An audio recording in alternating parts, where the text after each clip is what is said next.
Imaginad por un momento que poseéis una fortuna incalculable, una riqueza tan vasta que podríais comprar cualquier objeto, cualquier experiencia o cualquier lealtad sobre la faz de la tierra. Imaginad que sois dueños de mansiones palaciegas en las costas más exclusivas y de apartamentos en la Quinta Avenida que son más grandes que la mayoría de las casas de la gente común. Ahora, imaginad que elegís voluntariamente no pisar ninguna de esas propiedades durante décadas. Imaginad que decidís encerraros en una pequeña habitación de hospital, con las persianas bajadas, rodeados únicamente de muñecas antiguas, mientras el mundo exterior os olvida, y vuestra fortuna se convierte en el botín de una guerra silenciosa. Esta no es la trama de una novela gótica ni una leyenda urbana. Esta es la historia real de una mujer que tuvo todo lo que el dinero puede comprar, excepto, quizás, la libertad de ser ella misma. Hola a todos y bienvenidos a esta inmersión en uno de los misterios más fascinantes y tristes de la alta sociedad estadounidense. Antes de adentrarnos en las sombras de esta vida oculta, quiero pediros algo muy sencillo. Id a la sección de comentarios y respondedme a esto. Si tuvierais dinero ilimitado, pero miedo al mundo exterior, ¿qué es lo único que os llevaríais a vuestro encierro? Os leeré con atención. Para entender el final, ese cuarto oscuro y solitario en el Hospital Beth Israel de Nueva York, primero tenemos que entender el principio. Y el principio no es Huguette, sino la montaña de oro y cobre sobre la que se construyó su cuna. Huguette Marcel Clark nació en París en junio de 1906, pero su destino ya estaba sellado mucho antes por la ambición desmedida de su padre. William Andrews Clark no era un hombre cualquiera, era un titán, uno de esos hombres hechos a sí mismos con la dureza del metal que extraían de la tierra. A finales del siglo XIX, Clark era uno de los reyes del cobre en Estados Unidos, un hombre cuya riqueza rivalizaba con la de los Rockefeller y los Guggenheim, pero cuya sed de estatus y poder nunca parecía saciarse. Cuando Huguette llegó al mundo, su padre ya tenía 67 años. Ella no fue fruto de un primer amor juvenil, sino de un segundo matrimonio que escandalizó a la puritana sociedad de la época. Su madre, Ana Eugenia Lachapelle, era una joven música décadas más joven que el magnate, y su unión fue vista por muchos como una transacción más en la vida de un hombre acostumbrado a comprar lo que deseaba. Y así, desde su primer aliento, Huguette fue una niña rodeada de murmullos, de lujos excesivos y de una soledad latente que, con el tiempo, se convertiría en su única compañera fiel. La niña creció entre París y Nueva York, en un mundo donde la realidad estaba acolchada por terciopelos y servidumbre, ajena a que esa burbuja dorada pronto se convertiría en los barrotes de su propia prisión mental. La figura de William Andrews Clark es fundamental porque su sombra fue tan alargada que Huguette nunca pudo, o nunca quiso, salir de ella. Hablamos de un hombre que fundó Las Vegas como una parada de ferrocarril para sus trenes, un hombre que, según se decía en los mentideros políticos de Washington, compró su escaño en el Senado de los Estados Unidos sobornando a legisladores con fajos de billetes entregados en sobres blancos. El escritor Mark Twain, con su lengua afilada, llegó a describirlo como la vergüenza de la nación, un símbolo de la corrupción y el exceso de la Edad Dorada. Pero para la pequeña Huguette, ese hombre temible y despiadado era simplemente papá, una figura de autoridad absoluta y proveedora de maravillas. En 1911, la familia se trasladó definitivamente a Nueva York, y no lo hicieron de cualquier manera. William Clark quería que la élite de la ciudad, esa misma élite que lo miraba por encima del hombro por ser un nuevo rico del oeste, se arrodillara ante su magnificencia. Mandó construir una residencia en la Quinta Avenida con la calle 77, que desafiaba toda lógica y buen gusto. La casa, si es que se le podía llamar así, tenía 121 habitaciones. Era un monstruo de piedra y mármol con 4 galerías de arte, una piscina, un baño turco y una rotonda de vidrio que dejaba boquiabiertos a los transeúntes. Se gastó más de $7 millones de la época, una cifra astronómica que hoy equivaldría a cientos de millones. Huguette creció en los pasillos de ese mausoleo doméstico. Imaginad a una niña pequeña corriendo, o quizás caminando, con la contención que se le exigía, por salones tan grandes que el eco de sus pasos se perdía antes de llegar al techo. No tenía amigos del vecindario con los que jugar en la calle. Su mundo estaba estrictamente controlado por institutrices y tutores. Su única compañera real, su confidente y su ancla con la realidad era su hermana mayor, André. Las 2 hermanas compartían ese aislamiento dorado, creando un universo propio donde las muñecas y la música eran más reales que la ciudad que bullía al otro lado de los gruesos cristales. La relación con André era simbiótica, una conexión profunda, nacida de la necesidad de afecto en un entorno que, aunque rebosante de objetos preciosos, carecía de calidez emocional. Pero la tragedia, como un espectro que no entiende de cuentas bancarias, acechaba a la familia Clark. En 1919, cuando Huguette era apenas una adolescente entrando en la etapa en la que debería haber empezado a florecer, la muerte golpeó con una fuerza devastadora. André murió de meningitis, una enfermedad rápida y brutal que la medicina de la época no pudo detener a pesar de todo el dinero de su padre. La pérdida de su hermana fue el primer gran trauma, la primera grieta profunda en la psique de Huguette. De repente, se quedó sola en aquel palacio inmenso, heredera no solo de una fortuna futura, sino de todas las expectativas y miedos de sus padres. Con la muerte de André, la dinámica familiar se transformó en algo aún más asfixiante. Su madre, Ana, devastada por el dolor, se volcó en Huguette con una protección obsesiva, y su padre, ya muy anciano, debía en su hija menor el último vestigio de su legado directo con su segunda esposa. Huguette se convirtió en una joven tímida, retraída, que prefería la compañía de sus violines y sus pinturas a las fiestas de debutantes. Sin embargo, el destino tenía preparado otro golpe que terminaría de cimentar su inmensa fortuna y, paradójicamente, su desgracia. En 1925, el viejo león, el rey del cobre, William Andrews Clark, falleció a los 86 años. La muerte del patriarca desató una tormenta legal y mediática, pero el resultado para Huguette fue simple y abrumador. Al cumplir la mayoría de edad, se encontró en posesión de una fortuna que hoy se calcularía en cientos de millones de dólares. Era una de las mujeres más ricas del mundo, pero carecía de las herramientas emocionales para gestionar no solo el dinero, sino la atención que éste conllevaba.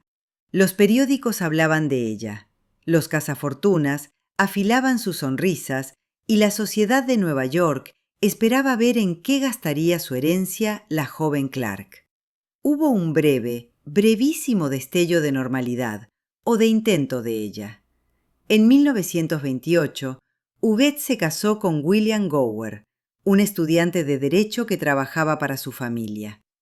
Parecía por un momento que la princesa saldría de la torre. Se mudaron, intentaron vivir como una pareja joven y adinerada, pero la realidad del mundo exterior y las presiones internas fueron demasiado. El matrimonio duró menos de 2 años. Se divorciaron en 1930 y Huguette, herida y confundida, regresó al nido materno, jurándose, quizás inconscientemente, que nunca más permitiría que alguien se acercara tanto a ella. El divorcio marcó el inicio del gran repliegue.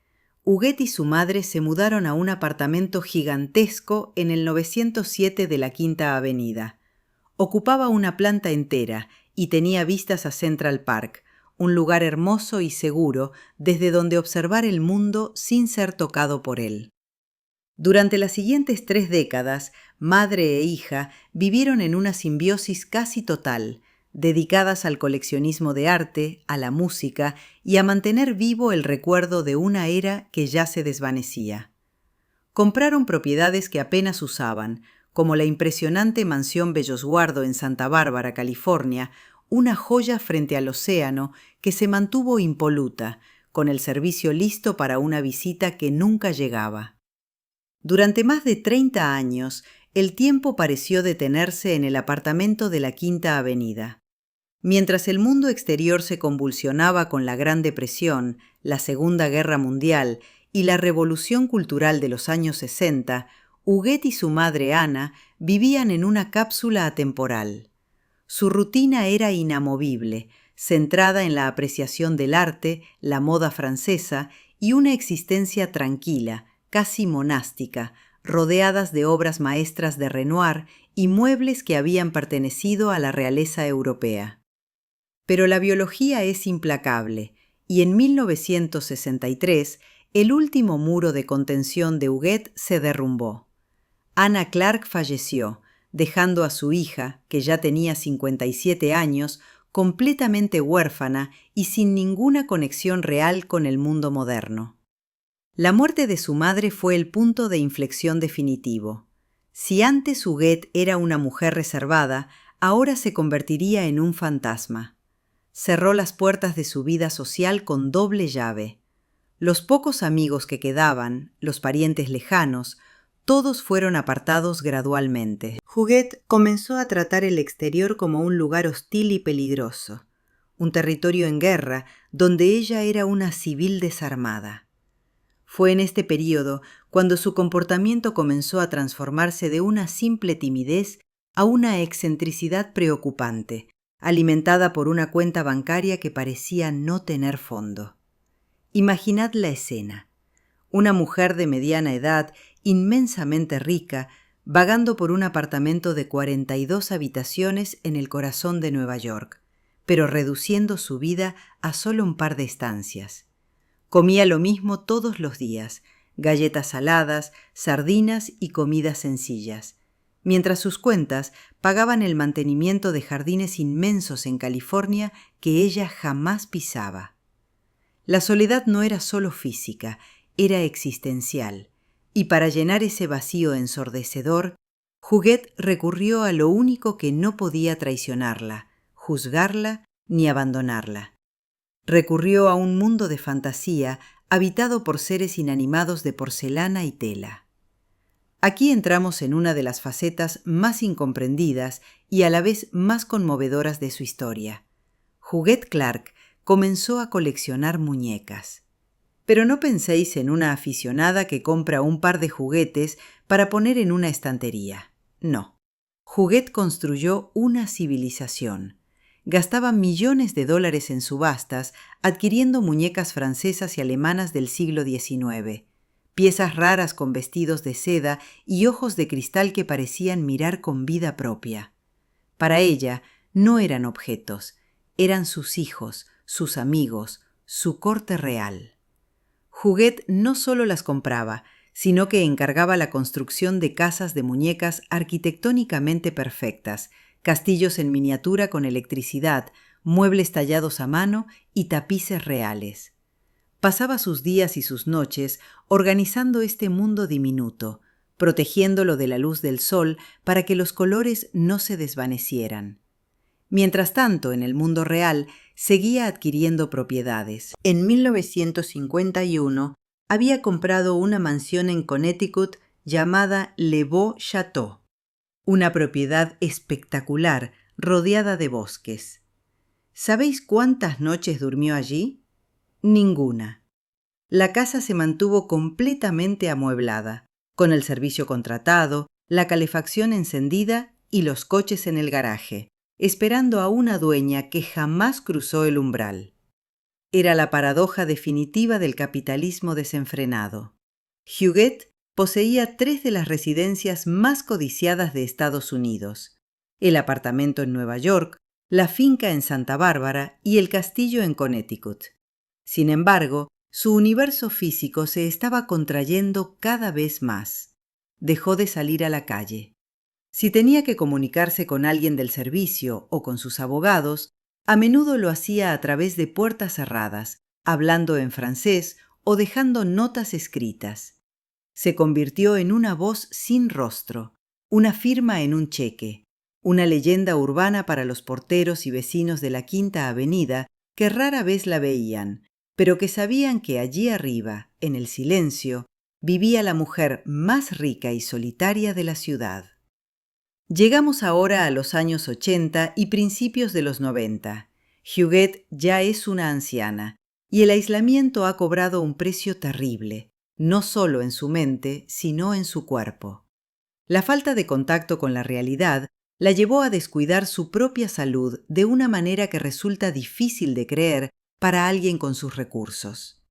El miedo a los médicos, el miedo a que alguien viera su fragilidad, la llevó a ocultar una enfermedad grave que crecía visiblemente en su rostro. Un carcinoma, un cáncer de piel, comenzó a devorar sus facciones, pero ella se negaba a buscar ayuda, escondiéndose detrás de velos y sombras en su propio hogar. Fue en 1991 cuando la situación se volvió insostenible. El personal de servicio, alarmado y superado por la situación, finalmente logró intervenir. Cuando los médicos llegaron al apartamento, lo que encontraron los dejó helados. No era el lujo lo que les impactó, sino la decadencia humana en medio de la opulencia. Huguette pesaba poco más de 30 kilos. Parecía una prisionera de guerra, una figura esquelética y frágil consumida por el cáncer y la desnutrición, rodeada de sus inmaculadas muñecas y pinturas de valor incalculable. La trasladaron de urgencia al Hospital Bet Israel. Fue ingresada bajo un seudónimo para evitar a la prensa, pero su estado era tan crítico que nadie pensó que sobreviviría. Sin embargo, Huguette era una Clark, y la tenacidad de su padre corría por sus venas. Contra todo pronóstico, los médicos lograron salvarla. Le extirparon el tumor, reconstruyeron parte de su rostro y la nutrieron hasta que recuperó algo de fuerza. En ese momento, los doctores le dieron el alta. Le dijeron que estaba lista para volver a casa, a su palacio en la Quinta Avenida, a sus vistas de Central Park y a sus millones. Pero Huguette Clark tomó una decisión que desafió toda lógica y que definiría los últimos 20 años de su vida. Ella miró a los médicos y dijo que no. No quería volver a Taza. Huguette se negó rotundamente a regresar a su apartamento de la Quinta Avenida. Para ella, aquel lugar ya no era un refugio, sino un recordatorio de un pasado doloroso y solitario, un mausoleo lleno de fantasmas. En cambio, en el Hospital Bet Israel encontró algo que no había sentido en décadas: seguridad. Había gente, sí, pero gente que mantenía una distancia profesional, gente que cuidaba de ella, un entorno estéril y controlado donde las variables eran predecibles, y lo más importante, era un lugar pequeño. Su mundo se redujo voluntariamente a una habitación estándar de hospital, un cubículo de paredes blancas y linóleo gris por el que pagaba cerca de $1,000 al día, renunciando a sus mansiones de valor incalculable. Imaginad la ironía. Tenía las llaves de palacios, pero eligió vivir en una habitación sin vistas, con las persianas siempre bajadas. Huguette pidió que taparan la ventana para que no entrara ni un solo rayo de sol. En esa penumbra artificial recreó su microclima. Pidió que le trajeran sus muñecas favoritas, dibujos animados franceses en cintas de video y sus herramientas de pintura. La habitación 301 se convirtió en su universo. Dormía durante el día y vivía de noche, viendo la televisión, comiendo pequeñas porciones de comida y conversando con las enfermeras privadas que contrató para que la vigilaran las 24 horas del día. Durante 20 años, esa fue su vida. 20 años en una habitación de hospital sin estar técnicamente enferma. Pero claro, una mujer con una fortuna de cientos de millones de dólares, sola y vulnerable, es como un faro en la noche para cierto tipo de personas. Y aquí es donde la historia de Huguette pasa de ser una tragedia personal a convertirse en un thriller financiero. Poco a poco, nuevas figuras empezaron a orbitar alrededor de su cama de hospital, personas que, bajo la apariencia de cuidado y servicio, comenzaron a tejer una red invisible alrededor de la anciana heredera. La soledad de Huguette tenía un precio, y había gente muy dispuesta a cobrárselo. El primero en ganar un protagonismo inusitado fue su abogado, Wallace Bock, y su contable, Irving Kamsler. Estos dos hombres se convirtieron en los guardianes de la puerta, los cerberos que decidían quién podía ver a Huguette y quién no. A medida que pasaban los años, el control que ejercían sobre su vida y, sobre todo, sobre su dinero, se hizo cada vez más férreo. Huguette, agradecida por su atención y desesperada por mantener su estilo de vida aislado, comenzó a firmar cheques. Y no hablamos de cheques pequeños, hablamos de sumas que harían marear a cualquiera. Donaciones para la seguridad social de sus empleados, regalos en efectivo, pagos de honorarios exorbitantes. El dinero fluía desde las cuentas de Clark hacia los bolsillos de quienes la rodeaban con la facilidad del agua cayendo por una cascada. Pero quizás la relación más compleja y controvertida fue la que desarrolló con su enfermera privada principal, Hadassah Perry. Hadassah llegó a la vida de Huguette por casualidad, asignada por una agencia, pero pronto se convirtió en su compañera inseparable, su confidente y su conexión con el mundo. Pasaba más tiempo con Huguette que nadie, escuchando sus historias, viendo dibujos animados con ella y cuidando de sus necesidades básicas. Huguette, que siempre había sido generosa con quienes le mostraban afecto, comenzó a recompensar a Hadassah de una manera que desafiaba toda lógica laboral. Los regalos empezaron siendo modestos, pero pronto escalaron a niveles faraónicos. Huguette le compró casas a su enfermera, no una, sino varias propiedades millonarias para ella y su familia. Le pagó los estudios de sus hijos, le regaló coches de lujo y le firmó cheques por millones de dólares en efectivo. Se estima que a lo largo de los años que cuidó de ella, Hadassah Perry recibió más de 30 millones de dólares en regalos y propiedades. ¿Era esto una muestra de cariño genuino de una anciana solitaria hacia la única persona que la cuidaba? ¿O era el resultado de una manipulación sistemática de una mente frágil y aislada? Esa es la pregunta que años más tarde retumbaría en los tribunales de Nueva York. Mientras el dinero salía a raudales de la habitación del hospital, el patrimonio inmobiliario de Huguette se desmoronaba en silencio, como un gigante dormido que se convierte en polvo. La mansión Bellosguardo en Santa Bárbara seguía inmaculada, mantenida por un ejército de jardineros y empleados que cobraban religiosamente sus sueldos mes tras mes, año tras año, para cuidar una casa vacía. El castillo en Connecticut, Le Beau Château, seguía con la calefacción puesta, calentando muebles que nadie usaba, mientras la pintura se descascarillaba y la naturaleza reclamaba lentamente los terrenos circundantes. Y el apartamento de la Quinta Avenida, ese lugar lleno de tesoros artísticos, permanecía cerrado, oscuro y silencioso, acumulando polvo sobre cuadros que valían millones. La familia de Huguette, sus parientes lejanos, los descendientes de los otros hijos de William Andrews Clark, apenas sabían nada de ella. Se les impedía visitarla con la excusa de que la señora no recibía visitas o que estaba demasiado cansada. Huguette se había convertido en un mito, incluso para su propia sangre. El aislamiento era total y estaba perfectamente orquestado. Los abogados y la enfermera se habían convertido en su familia de facto, y Huguette parecía estar contenta, o al menos resignada, con ese arreglo. Vivía en su burbuja de dibujos animados y muñecas, ajena a que fuera de esas 4 paredes su nombre estaba a punto de convertirse en sinónimo de escándalo. Pero nada dura para siempre, ni siquiera el encierro más lujoso del mundo.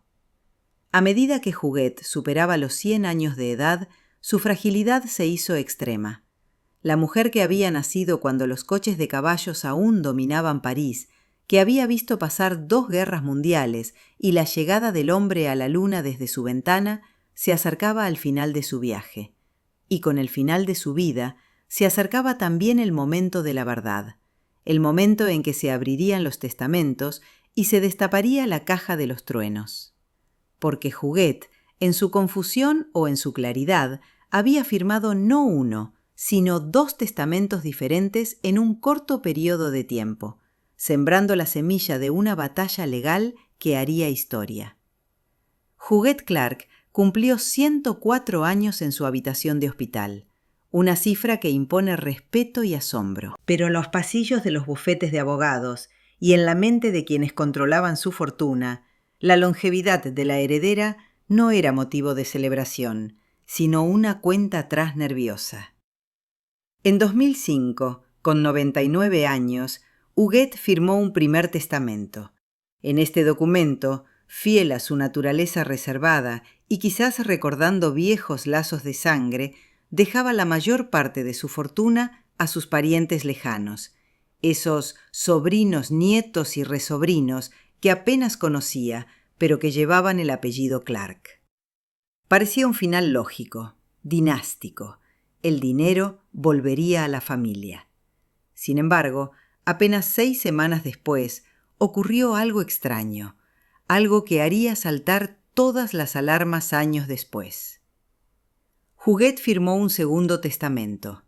En este nuevo documento, la historia cambiaba radicalmente. Los parientes eran borrados del mapa, desheredados por completo. En su lugar, la inmensa mayoría de su fortuna se destinaba a crear una fundación artística para proteger su colección de muñecas y su mansión en California. Pero lo más llamativo, lo que hizo que muchos arquearan una ceja, fue quiénes salían beneficiados personalmente. Su enfermera, Hadassah Peri, recibiría una suma astronómica, y sus abogados y contables, los ejecutores del testamento, se llevarían comisiones millonarias por gestionar la herencia. También dejaba dinero a su médico y al hospital. Era un giro de 180 grados. ¿Qué pasó en esas 6 semanas? Fue Huguet quien cambió de opinión, lúcida y consciente, decepcionada quizás por la falta de atención de su familia biológica. ¿O fue coaccionada, manipulada suavemente día tras día por las personas que controlaban su acceso al mundo, convencida de que su verdadera familia eran ellos? La firma de una mujer de casi 100 años, ciega y sorda, en un documento que movía cientos de millones de dólares, era una bomba de relojería esperando a estallar. Y la mecha se encendió finalmente el 24 de mayo de 2011. Ese día de mayo, Huguet Clark falleció pacíficamente a los 104 años.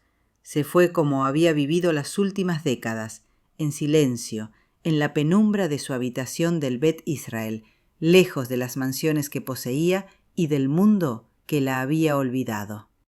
Su muerte marcó el fin de una era, el último suspiro de la edad dorada estadounidense. Pero mientras su cuerpo descansaba, la guerra por su legado estalló con una ferocidad que habría hecho sonrojar a su propio padre, el rey del cobre.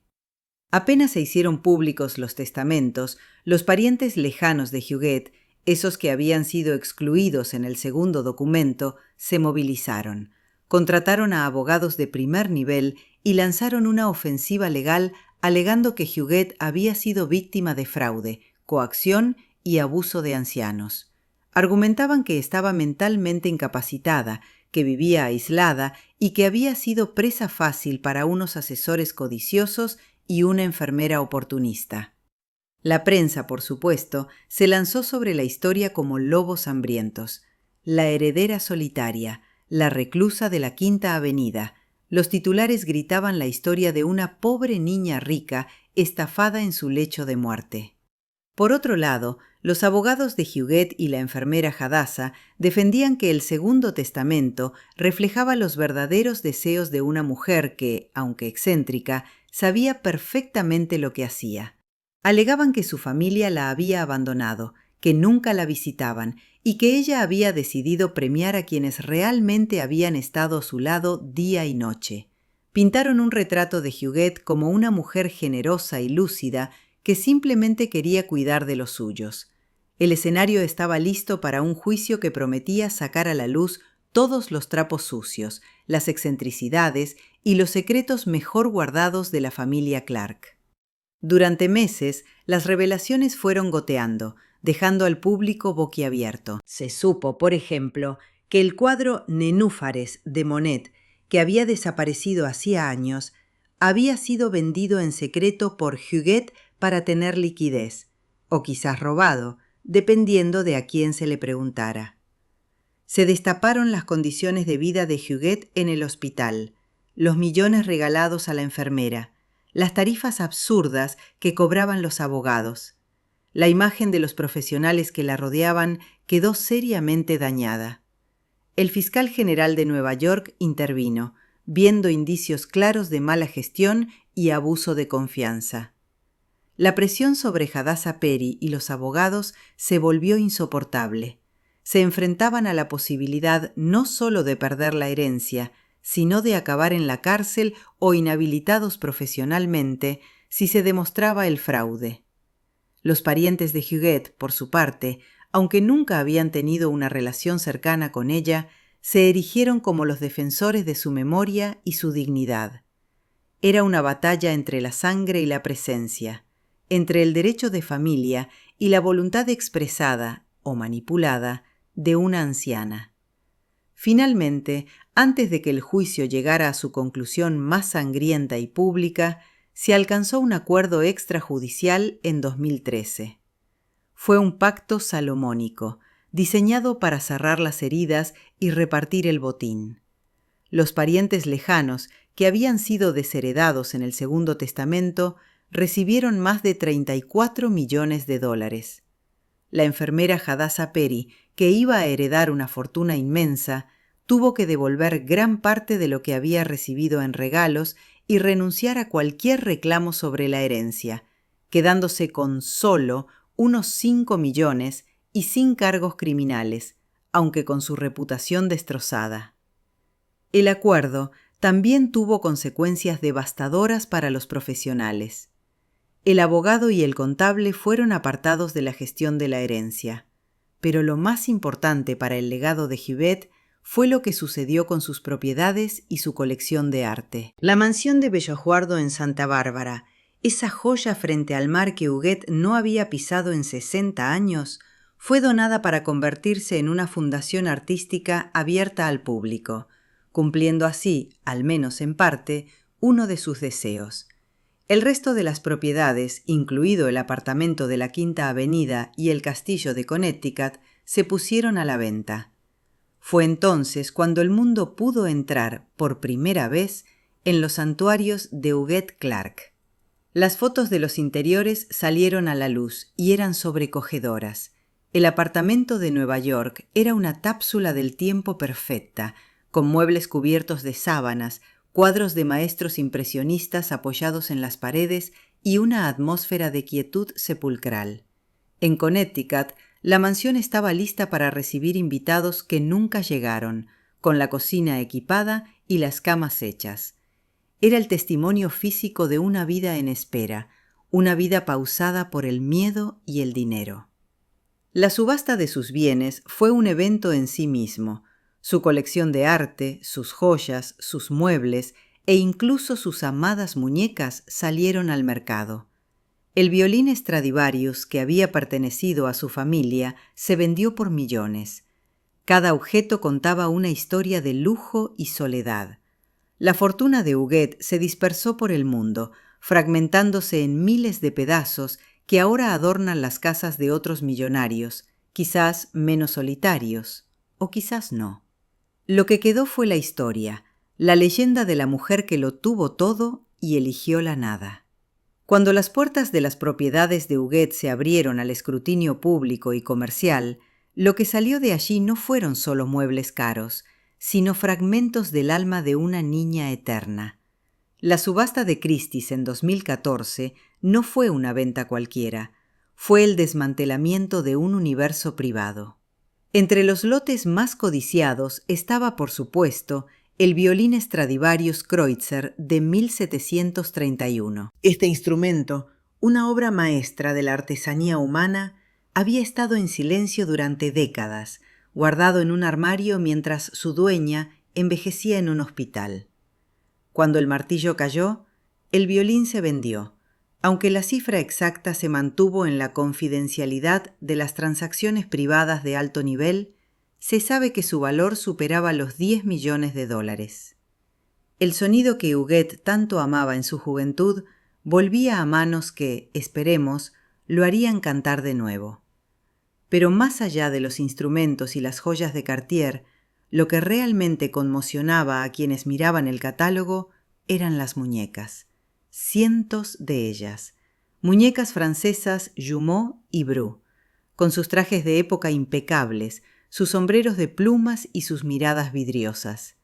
Se vendieron por miles de dólares cada una a coleccionistas de todo el mundo. Es extraño pensar que esas figuras, que fueron las únicas confidentes de Huguet, sus bebés, como ella las llamaba, ahora están dispersas en vitrinas de extraños.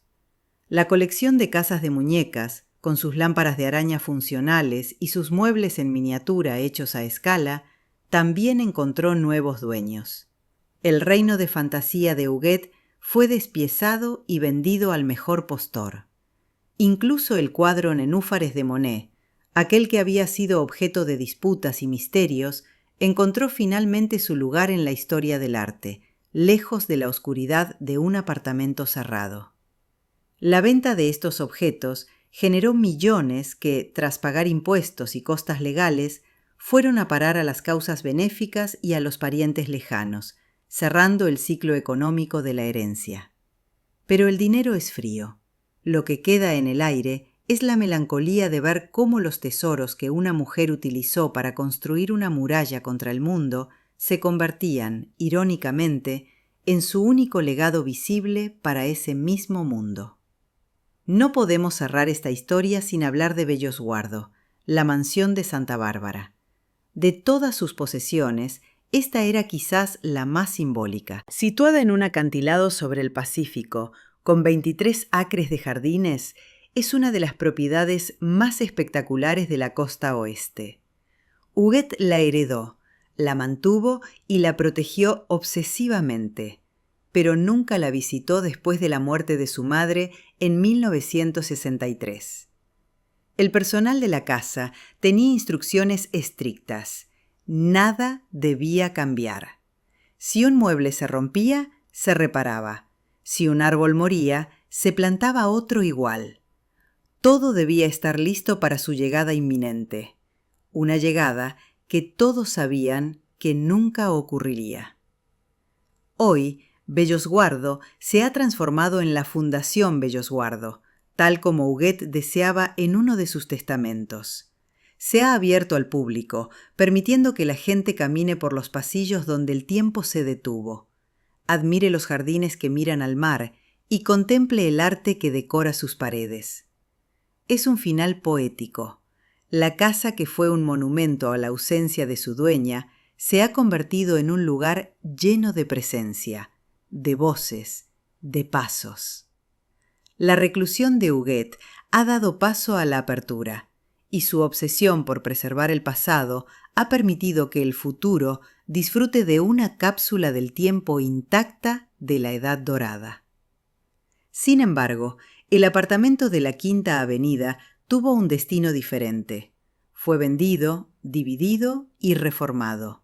Las habitaciones donde Huguet se escondía, donde jugaba con sus muñecas y donde vio envejecer a su madre, ya no existen tal como eran. Los nuevos propietarios han borrado las huellas de su excentricidad, modernizando los espacios, abriendo las ventanas a la luz que Huguet tanto temía. Es el curso natural de las cosas. La vida avanza, las ciudades cambian y los refugios de ayer son las renovaciones de hoy.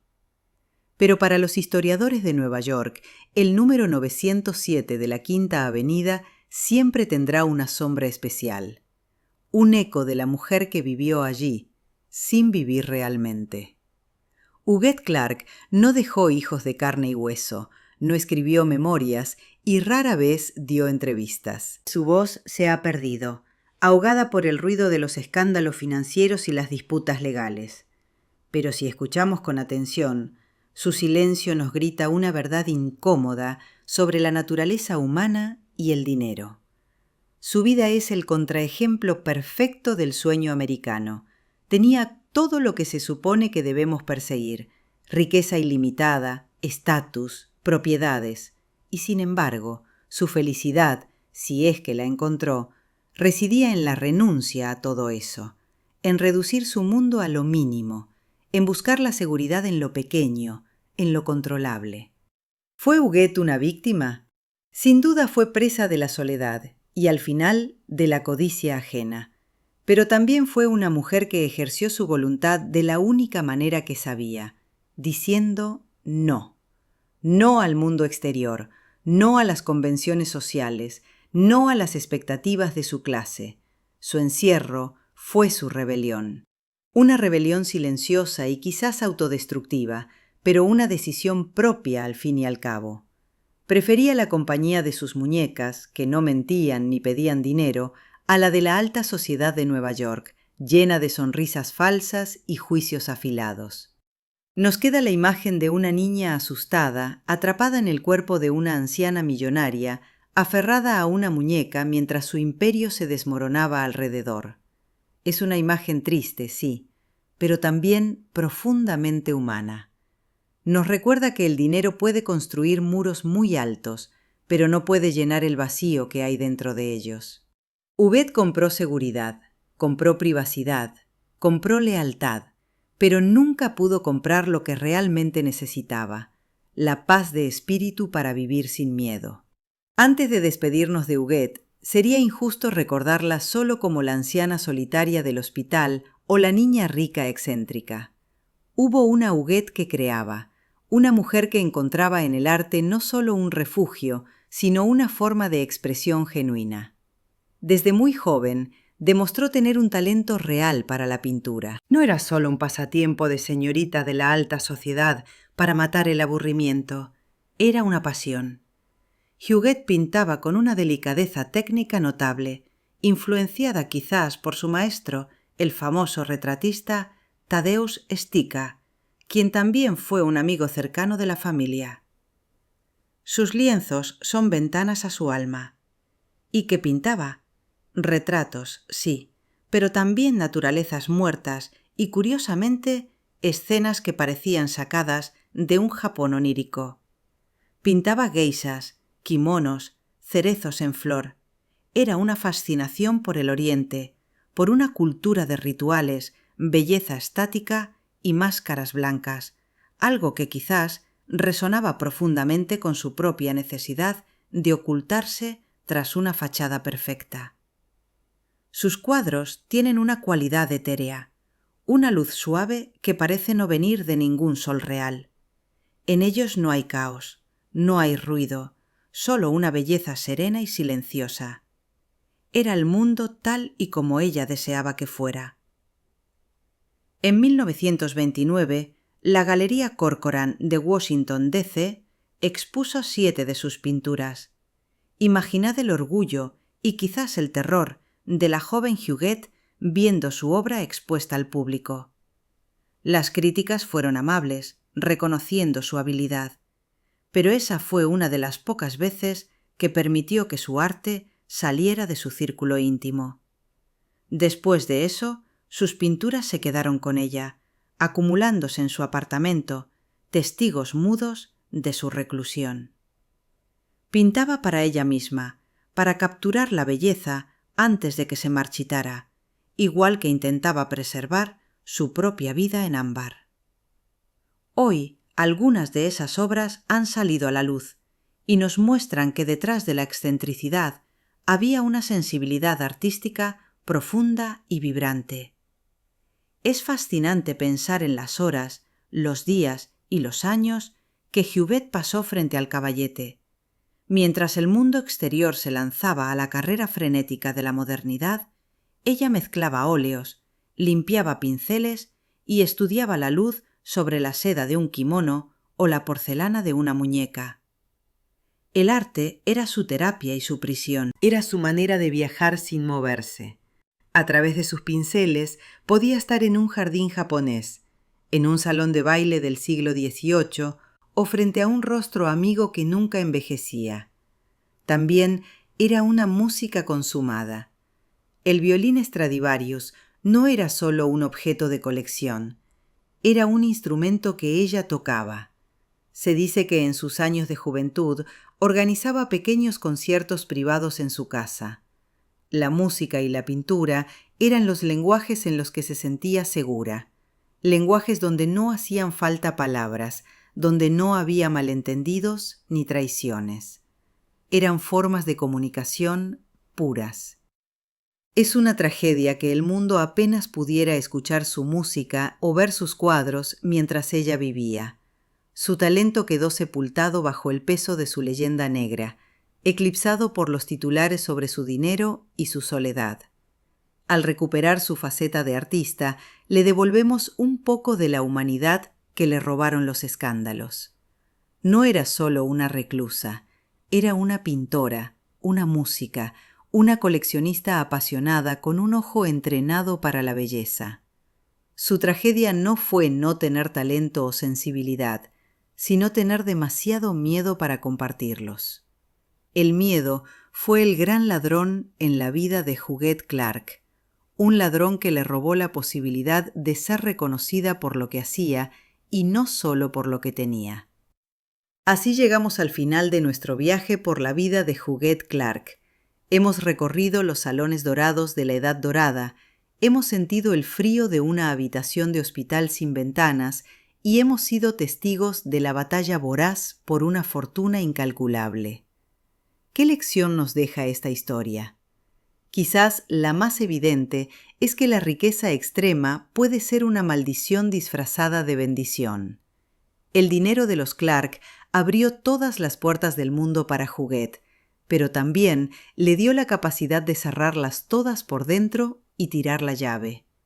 Su vida es un espejo deformante de nuestras propias aspiraciones. Vivimos en una sociedad que glorifica la acumulación, el éxito financiero y la privacidad exclusiva. Huguette llevó esos valores al extremo absoluto y nos mostró el resultado. Una soledad perfecta, un aislamiento de diamante. Nos recuerda que somos seres sociales, que necesitamos el contacto, el riesgo, la luz del sol, incluso el dolor de las relaciones reales para sentirnos vivos. La seguridad total es, en última instancia, una forma de muerte en vida. Pero también hay una lección sobre la memoria y el legado. A pesar de todos sus esfuerzos por desaparecer, por borrarse del mundo, Huguette Clark es hoy más famosa que nunca. Su historia se cuenta en libros, en documentales como este, y su nombre está asociado a una fundación de arte que perdurará por generaciones. Al final, no pudo controlar cómo sería recordada, pero su historia ha servido para iluminar las sombras de una época y de una forma de vida que ya no existe.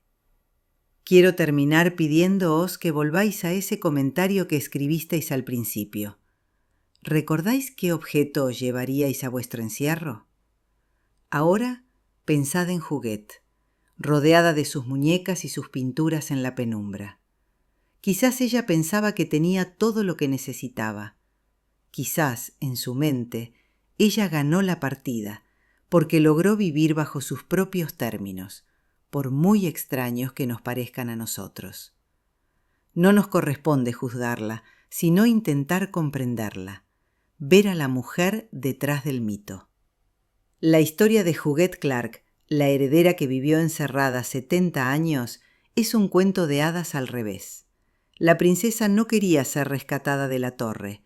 La princesa construyó la torre, la reforzó y se sentó dentro a ver pasar el tiempo, protegida de los dragones del mundo real. Y cuando murió, la torre no cayó, sino que se abrió para mostrarnos que a veces los tesoros más grandes están guardados en los lugares más tristes.